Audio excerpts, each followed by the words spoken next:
Hi everyone! In this video, we will see how to create a frame and insert an image in Jaspersoft Studio. I have already created a sample report for the employee details. As you can see, the report contains multiple column headers. First, let's see how to create a frame. Since I want to group all these columns together and apply common formatting, I have decided to place them inside a frame. Select all the column headers that you want to include in the frame. Right-click on the selected columns and, from the context menu, click on Enclose into Frame.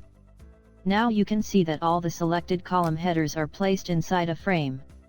Next, select the frame and go to the Properties panel. Here, I am selecting a background color for the frame. Once the color is applied, save the report and run it. After running the report, you can see that the selected color is applied to the frame and all the column headers are displayed inside it. Now let's see how to insert an image in the report. From the palette section, locate the image element. Drag and drop the image element into the desired band of the report, such as the page header band. Select Absolute Path in the file system.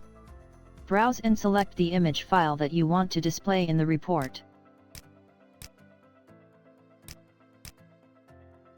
Now adjust the size and position of the image as required.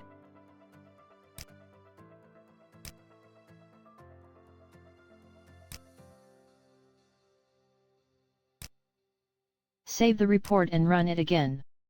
In the report output, you can see that the image is displayed successfully along with the formatted frame. This is how you can create a frame and insert an image in Jaspersoft Studio. Thank you for watching.